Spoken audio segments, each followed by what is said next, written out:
Իռա, սկսի։ Так, ժողովուրդ, ընդհանուր վարդավառի անվան հետ կապված տարբեր ինտերպրետացիաներ կան։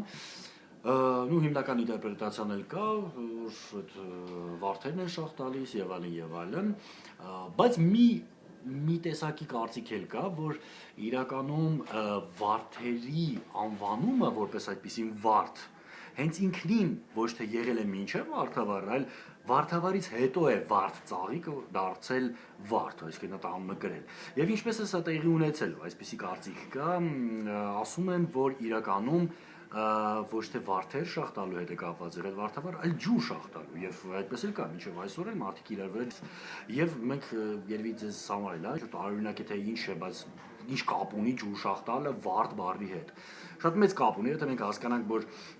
նախաքրիստոնեական շրջանում, այսինքն Հայաստանը եւ հայազգը լինելով հնդեվրոպական լեզվաընտանիքի կարևորագույն, այսպես ասած, ճյուղերից մեկը, բնականաբար պետք է իր լեզվական արմատների մեջ ունենար շատ, այսպես ասած, ճանաչված մինչև հիմա կիրառվող հնդեվրոպական տարածված բառեր, որոնցից մեկը դա water-ն է, այսինքն վատերը, որից էլ նաեւ ըստ երևույթին գալիս է վադա բառը։ Բայց դա չգիտեմ, ճիշտ է թե չէ։ Ամեն դեպքում կա տեսություն, որ իրականում վարդավառը ի սկզբանե եղել է վաթրավառ, այսինքն վատերավառ, ջուրցանոցի։ Եվ քանի որ այդպես ստացվել է, որ աստղիկին այդ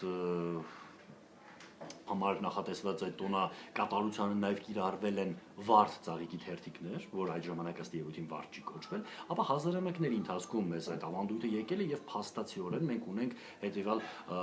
հասկացությունը, որ վարդը դառել է վարդ, վատեր բառից եւ ջուրցանոցին էլ է մնացել որպես այդպեսին վատրավառ ավանդույթից։ Այնպես որ կարող ենք ասել, որ վարդավառը միգուցե եւ ժամանակին կոչվել վատրավառ կամ վատերավառ կամ ջուր ցանոցի։ Շնորհակալություն։